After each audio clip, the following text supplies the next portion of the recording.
We'll say, okay, I understand the price point. I understand what you want. But you told me you want this outcome. You're not going to get it with that product, right?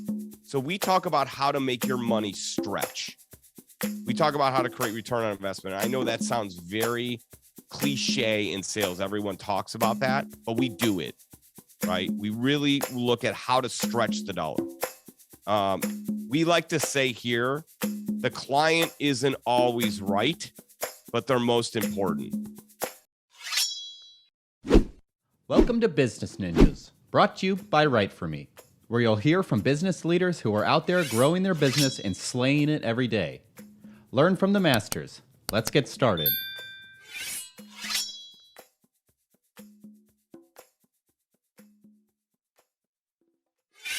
Hi, and welcome to another episode of Business Ninjas. I'm here today with John Morris, Executive Director of Brand at Club Colors. How you doing today, John? I am doing wonderful. I thought you were going to be dressed like a ninja. That would have been awesome. Somebody appeared on one of my podcasts recently and said, well, wait a minute, I can see you. Why can I see you if this is called Business Ninjas? Exactly. Well, hey, I appreciate you spending some time with us this morning. Please tell us a little bit about yourself and about Club Colors. Yeah. So as you know, my name is John Morris. I'm the Executive Director of Brand for Club Colors. We are a full service brand management firm. What in the world does that mean? So anything that you could possibly think of that you want to put a logo on in order to create demand, build culture, drive attention to your organization, we can source it, we can decorate it, we can kit it, and we can ship it. So we're an all-in-one solution. We handle all branded apparel, all promotional products, and all marketing solutions that you could possibly think of for a brand. One of the key elements to our organization is we do our decoration internally, which is very uncommon for distributors. It allows us to control our quality and our error rate. We have less than a 1% error rate, so we do not make mistakes, and we have a 100% guarantee that we will correct it if we do. And the other thing is we build online company stores. We call them brand shops. So if an organization wanted to have apparel, promotional products, trade show booth type products to support the trade show, and anything you can think of, we'll build a store on a platform, make it look exactly to brand guidelines of your organization. So it feels like it's your website. It feels like it's your marketing collateral. And we will essentially manage that platform. We'll curate product seasonal to make sure that it's on trend. And then we handle all of the order process and, again, sourcing the product, decorating the product, and getting it direct to your employees or your stakeholders. Excellent. I love it. That it literally is one-stop shop. One-stop shop. That's right. Excellent. And what's your background? How did you end up at Club Colors? Interestingly enough, I came from a background of a consulting firm that did a lot of management consulting for small to mid-sized businesses. And those companies almost always wanted to do one of three things. They either wanted to drive their cash flow, drive their growth, or maximize their profit. Inevitably, that meant in most cases that they had an issue at the tip of spear and then controlling that process throughout. So I was working with a sales team to essentially influence small to mid-sized business owners who tend to be very confident people that they're really, really good, but there's a much better way of doing it that could get them there faster and with better results. I got to a point of managing about a 90-person sales team and had a telemarketing department that was writing appointments for them, 5 appointments a day per rep. So I was managing a pretty healthy size sales team. One thing that I learned with that organization, however, is there wasn't a whole lot of awareness. There wasn't a whole lot of attention, if you will, to their branding.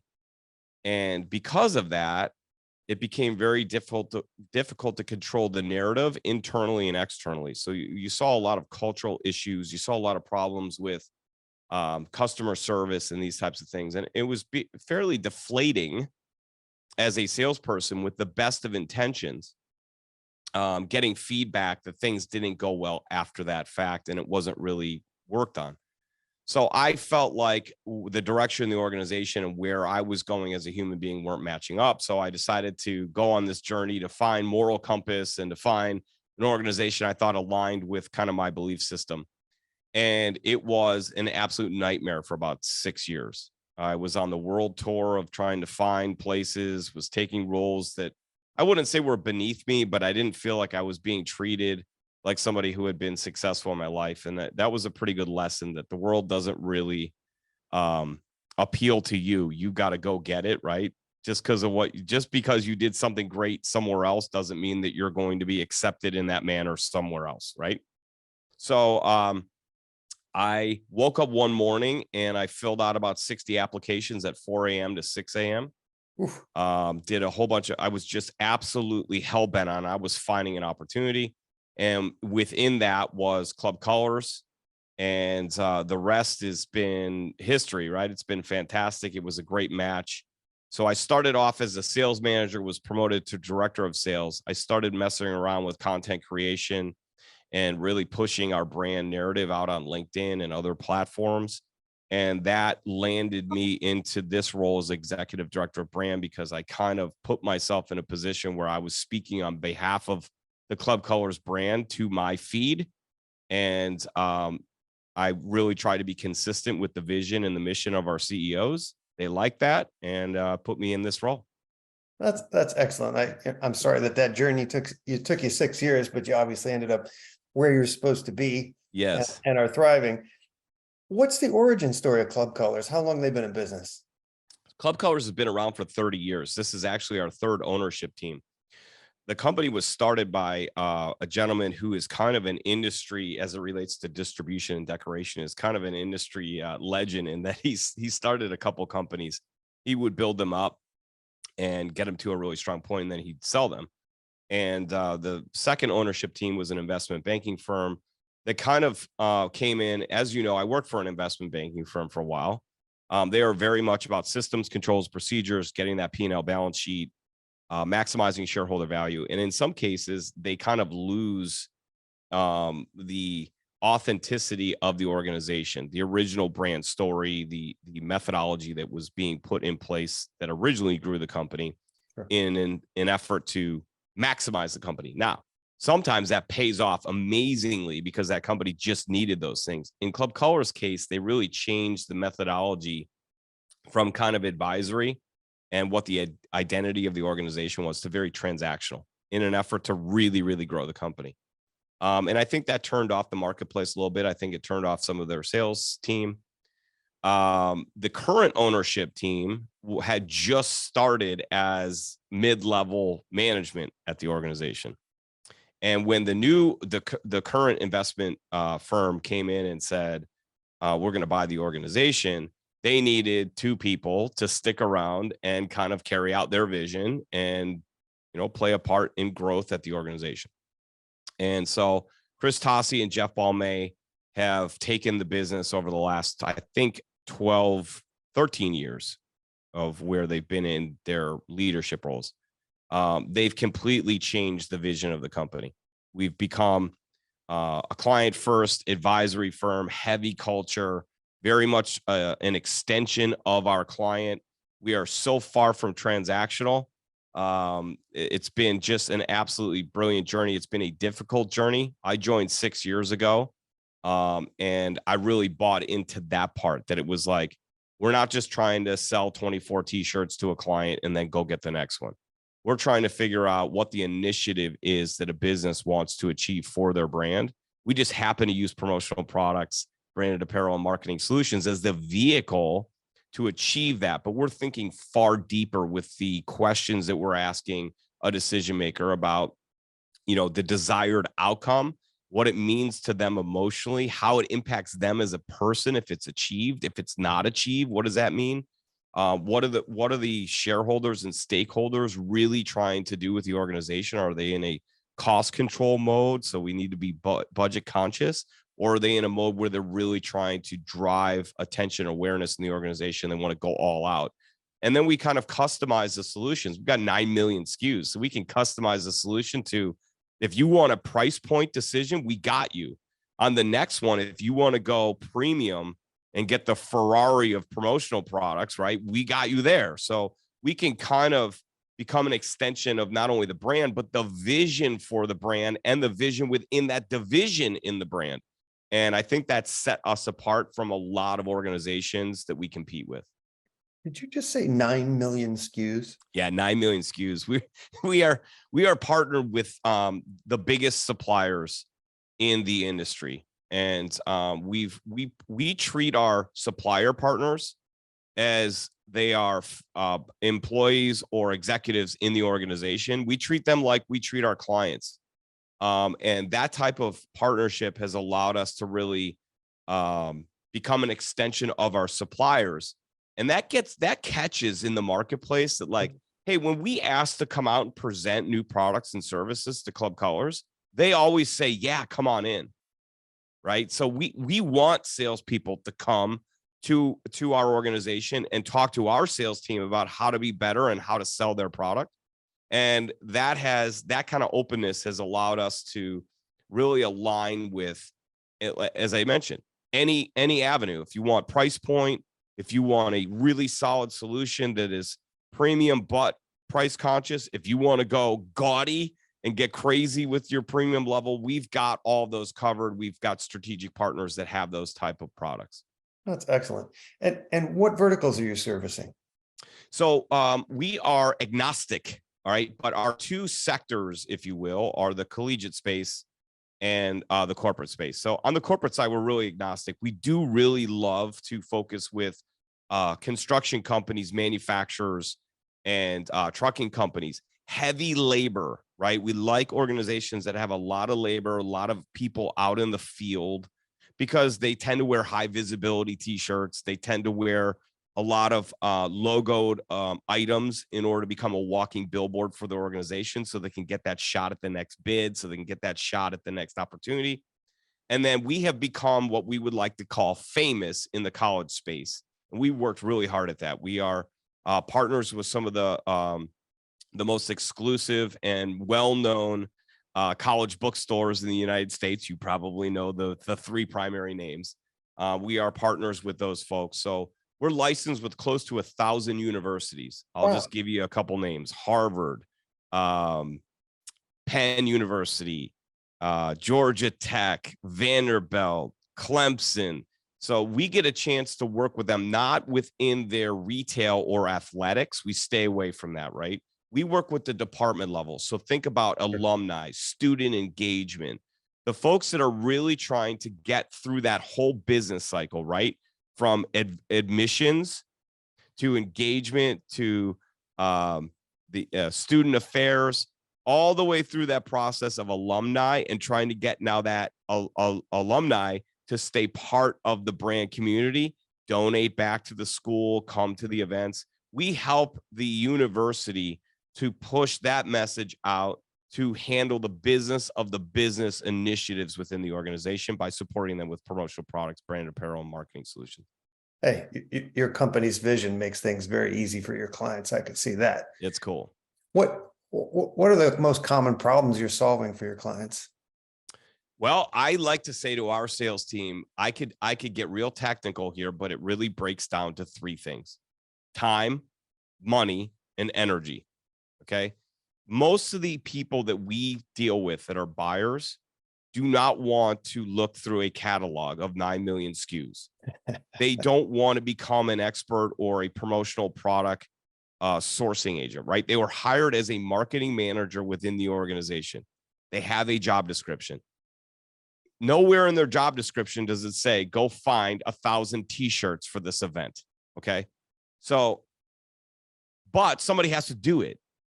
So it kind of falls under their umbrella.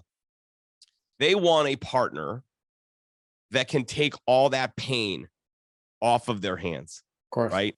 That is an expert. So we become the personal shopper for that brand manager, that marketing manager within their division. You know, we start off transactionally. We get to know them really well. By the 5th time they work with us, they're just going, here's my budget. Here's where the event is. Go.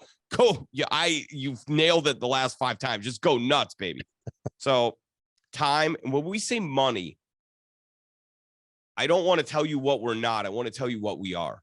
We're very conscious on the desired outcome. So we work as advisors. If a buyer comes to us and says, we want this product at this price point, and it's for this event, and these are the people coming, and it's the wrong product, we'll tell them. We won't just take that order. We'll say, okay, I understand the price point. I understand what you want. Well, you told me you want this outcome. You're not going to get it with that product, right? So we talk about how to make your money stretch. We talk about how to create return on investment. I know that sounds very cliche in sales. Everyone talks about that, but we do it, right? We really look at how to stretch the dollar. We like to say here, the client isn't always right, but they're most important.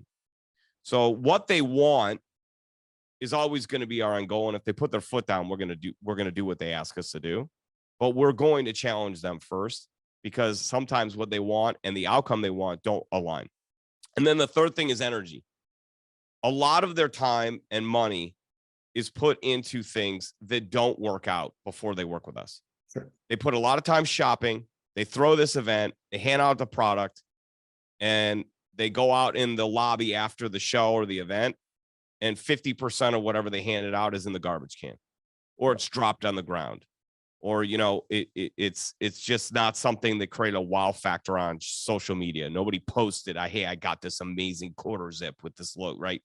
It's just, So that wastes a lot of their energy, and it doesn't get them the outcome. So we focus on those three main things. And we see that as the three biggest problems. That really is the biggest problem. It's like, we have 24,000 companies we compete with. We all source from similar suppliers. So what's the difference maker? The difference maker isn't product, it's purpose. We want to know, how can we save you time? How can we do it faster and easier? How can we make your money stretch? And how can we make you have an energy burst out of excitement because you got the return and the event went well and you got an amazing reaction and your energy is restored? That's what we're looking for. Nicely done, sir. All right, let's switch gears for a second. Tell me about the COVID years and what sort of challenges and opportunities there were, and how you were able to sustain and grow the business through the COVID years. Okay, so the year, 2019 was a record year for us. We were up 35%. It was an absolute record. We were flying to the point where we built out the other side of our previous building. And the CEOs came to me. I was director of sales at the time. They came to me and they said, we're going to hire 18 salespeople in 18 months. And I was like, let's go. Because, as a director of sales, that's ultimately like, you're doing a great job. So we're giving you the keys, baby. Go nuts. And I was ready to go nuts. We got into January, February of 2020. We were up 40% over the record year. Wow. I mean, we were humming. I brought in realigned management in the sales team. We had brought in more people. I mean, things were going great. Our CEO was getting involved. We have co-CEOs. The one that handles sales is getting involved. He was having a blast. Everything was just moving. March 13th, COVID hits. Now, we're a cultural business, so we don't do this hybrid or remote stuff. Like, our people are here. We help companies build their culture. Yep. So we have to have a dynamic culture. All of a sudden, we have to send all these people home. And just like everybody else, we had to deal with that. But it was difficult for us because, we were like, wait a minute. We went from this dynamic place, jamming music, hitting gongs, to crickets. It was crazy. And marketing, advertising, events all shut down first. First things that CEOs say, hey, crisis, bad economy, economic conditions. We shut that part down. We can handle it a different way. Literally, I'm telling you, we went from 40% up to 80% down by April 1st. Wow. Like that. The phones just stopped. Emails not responded to. I mean, we couldn't get a hold of anybody. It was scary. We were having meetings about how are we going to furlough people? How are we going to do whatever? Our co-CEO decided, he saw this ahead of time. He decided it made sense to start sourcing PPE. So he starts getting on the phone with China. He had 72 hours he didn't sleep for a 3-day period, did not sleep. He was on the phone in China, then on the phone in the United States, just working channels. Because as you know, you got to open up the channel But then you got to get all the certifications to make sure they're authentic, that they're Yep. real, they're not counterfeit. I mean, all these things he had to do. So we started doing the N95 masks, and we realized that if we went too far into the medical side, we were going to lose our identity. Mhm. So we opened up channels with face covers that could be logoed. We opened up channels with promotional products that could be logoed that were consistent with what people needed in a crisis like this. And within 5 days, we came up with 10 marketing strategies. So we started off on the PPE thing. We started doing a giveaway of face covers with your logo on it on LinkedIn. I was getting on video like, listen, fill this out. The first, we're going to do a drawing. 5 out of 1,000 are going to get 200 face covers with their company logo. You can hand it out to your friends and family, whatever. And we knew this would get us an opportunity with their marketing people to do things. And it did. But the big thing for us was we started to talk to our college market, and we had chief procurement officers and provosts and vice presidents telling us, we don't know how we're doing graduation. We Wow. can't have them walk. So how do we have grandma and mom and dad and aunts and uncles? This kid just spent $200,000 to go to this school. For the last 200 years, kids have walked down the aisle and gotten the ultimate experience. And we've got now 6,000 students that won't get that experience. And they spent the same amount of money, if not more. How do we give them that experience? We're panicking. So obviously they had to figure out how to do it virtual, but they want to create the ultimate inspiring brand experience. And that was our job. So I don't know if we were first, but I know we were one of the first to come up with the virtual commencement kit. We called it a grad pack. And what we were doing was getting on with their marketing people, customizing a box, the design of a box that showed their brand. We were then sourcing all the product, white gloving it in our factory, and bringing all these products in and then putting them in the box, and then making sure that each diploma was accurate, each program, because depending upon the school they're in, they all had to be different. Make a long story short, we did 2 projects in a row, 6,000 students in each school, 9 different countries, direct to doorstep, each individual graduation box direct to the student in 9 different countries prior to the virtual graduation. And it just went like wildfire, and it saved the organization. Hey, And now we have a kitting department. We didn't have a kitting department before. Now we have a kitting department, and now that's probably one of our most profitable and most effective revenue generators. And even though people are walking, they're still doing kits, which is really cool.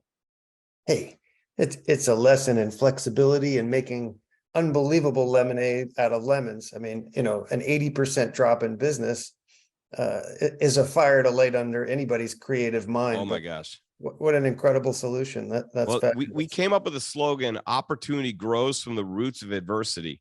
Of course. And we put that logo up all over our facility. We sent it out to all of our employees. We made t-shirts. We sent it out. That became our rallying cry. Like, we understand that we are in adverse times. This is extremely difficult. The whole world's going through it. We can't blame it on that because everyone else is dealing with it. It's like if 2 football teams play a game in the snow, the team that loses can't blame the snow. The other team won in snow. So we couldn't blame the crisis. So we had to look at this as this was an opportunity for us to reinvent ourselves and come back stronger. And thank God we did. Nicely done. Nicely done. All right, switch gears to the land of content. What role has it played in the growth of your company? Well, I think you used an interesting term when we spoke before about, the shoe cobbler's kids have holes in their shoes, right? We do so much marketing and so much promotion and promotional products and all of those areas for our clients that we really had kind of neglected ourselves as we continue to scale. And some of that had to do with the fact that we were scaling so fast. We had to continue to focus on sales and bringing in salespeople to support all those opportunities. But one of the things that we really recognize is we had a great brand story, and we needed to tell the brand story. And I guess I was the person to do it happily. So we started to, recognize that we had a lot to say. And the best way to do that was just to document what was happening. So we don't really believe so much in content creation as much as we do We believe in documenting what is happening at our organization and then making that into content. So we started doing a lot of videos and started showing off our culture and started showing, the type of work that we were doing. And that started to get a little bit of traction. I started writing a lot and putting a lot of video out. And then we started the podcast in the club, powered by Club Colors. See the sign behind me. And we started a weekly podcast that we put out. And next thing you know, we were getting 20 to 40,000 brand impressions a week through multiple platforms. And what it's turned into is a really pleasant way to speak to the marketplace. It's not intrusive. If they don't like it, keep scrolling. I don't ask them to, I don't have calls to action. I just show them, this is how we think. This is what we believe. This is the work we do. And we've been kind of blessed in that it's helped us to become known before we're known. So it's made some of the sales calls a little bit easier. And we also get a lot of folks that I've had 2 DMs in the last month of folks saying, I followed you for 2 years and I wasn't in a role where I had the ability to make an order. I'm now in that role. And now I'm so excited I get to work with you, and just sent me an order on my LinkedIn DM. Like, can you get me 1,000 of these? And that's awesome. So it's been really gratifying. It's a long game though. I'm so used to sales where it's like, get lead, talk to human being, get to know them, make them feel comfortable. Hopefully I'm likable, gratification within 2 to 3 weeks, right?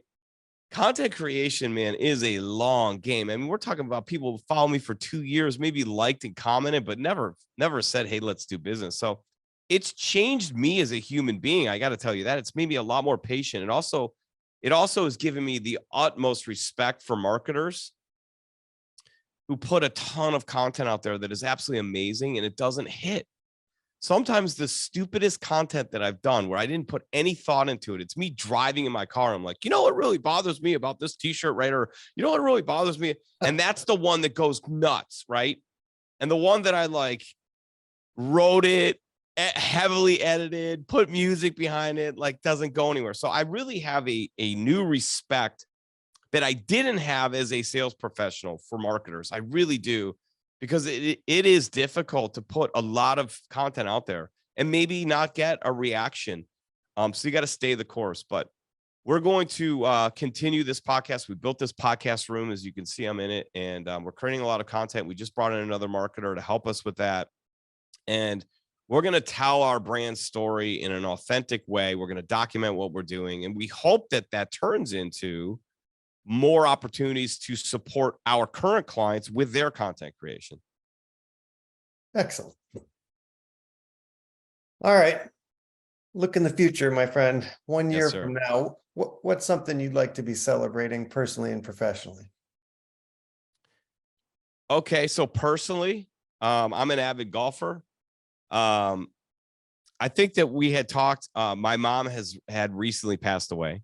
I had signed up for a tournament. I took 6th place in the year before. It's called the Elgin Open. It's been played for 100 years. It's out in the suburbs of Chicago. And for amateur golfers, it's a fairly strong tournament. It attracts some pretty good players. And I had been training, and I had gotten myself down from a 2 handicap to scratch, and I was ready to go. My mom passes away on a Thursday night. Tournament starts Saturday morning. I'm not in the greatest headspace, but she always supported me as a junior golfer and through high school. And so I was like, I got to play this thing. So I wrote my mom's name on my golf ball and decided I was going to go do it and play for mom. I was in first place after day 1. Day 2, I started off the first 6 holes. I was 2 under.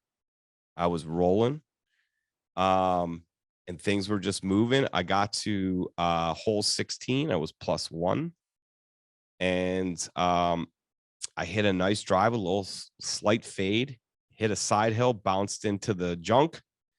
Instead of chipping it out, which I should have, hindsight, I dropped it. Where I dropped it, the ball was way below my feet. I couldn't get a good solid club on it. I ended up doubling that hole. I had what we call a little bit of red hiney on the next hole, par 3. I hit a 220-yard 7-iron over the green, bounced off, bounced over the car path, went into the stuff, couldn't find it. I doubled that hole. Oh. So in golf, we like to call that spitting the bit. So I spit the bit a little bit. So, I personally now I am so ornery and so focused. So I just set up to enter a new tournament. My last 4 rounds, I've played to 2 under. I just shot 4 under last Sunday. I am ready. So I'm going to go win that tournament. Nice. It's coming up. It's in September. So that's personally. I do that because it gives me a lot. There's so many lessons that I learn about life and business on the golf course. Patience, strategy, don't have to drive every green, right? Placement, looking at the data, right? Thinking first before action. So that's a huge thing for me. As it relates to business, we're really excited. We're launching episode 3 or season 3 of In the Club. And we are completely changing the format of how we're doing it so that it's a little bit more engaging, shorter episodes, more powerful, more visually pleasing, a lot of more punchy, right? Punchy kind of content that we think will really capture the attention and show off our personality and what our brand's about. We're very excited. We just moved into double the space in a new headquarters here in Hoffman Estates, Illinois. That should show you that we're leaning into whatever headwinds might be coming in economic conditions. We're saying absolutely not. If you're going to zig, we're going to zag, baby. So we're going full steam at it. We got this new facility. We're hiring more salespeople. We're growing, and we're putting a lot more emphasis because we feel like we're famous on the college side. We're putting a lot of emphasis into the corporate side, lead generation on the corporate side, and really bringing in new accounts that we can become program partners with, set up their brand shop, and manage their complete brand story. Excellent. I have a friend who used to have a saying on his wall that a well-adjusted person is someone who can play golf as if it were a game. Yeah. Well, I might not be completely well-adjusted yet. It's kind of life to me. I need to play it like it's a game. Please tell us, what's your URL? Where can people find Club Colors, and what social media outlets you're using these days as well? Yeah, so Club Colors is easy. It's www.clubcolors.com. We have a really fun website. We started working with an organization that helped us to gamify it. So if you take a look at it, it's gonna be a cool experience for you. It's not just something you're just going to scroll through. It's going to ask you to engage a little bit. And when I say engage, I don't mean enter in a ton of information, your credit card number. What I mean is it's going to ask you some fun questions. It might throw you off a little bit. Like, why is this website talking to me like this? Right. It's going to be fun. So we're really excited about what's happening there. And then on social media, Club Colors page on LinkedIn. I've got an In the Club, powered by Club Colors page on LinkedIn. My personal page is probably the page where you're going to get the most knowledge about what's going on at Club Colors. I just reached 10,000 followers on LinkedIn. I'm very proud of that. That took me 2 years to do. And that's been really exciting. So what you'll see is a clover, my name, and then a clover. And by the way, the clovers are not only because I'm Irish, but they're to weed out bots. So if you try and pitch slap me in my DMs with AI, I will weed you out and I won't talk to you. If you want to talk to me, I'm a human being. You send me a note after looking through a few of my content pieces, and maybe comment on the content piece that you really like the most. And then I'll look at your page and look at your content, and then we'll actually have a real human conversation about needs and wants and goals in life. And then perhaps, just perhaps, we actually get to the point of having a conversation where I might buy something from you. But if you send me a 5-page DM from a AI with 12 links to click, I'm not talking to you. That's a good policy. Yeah. John Morris of Club Colors, thank you for spending some time with us today. Your energy is infectious, and I see why you and your team are thriving. And I wish you and yours and Club Colors all the best. Best of luck in that golf tournament this year. Thank you very much. Absolute pleasure. Me too. Be well.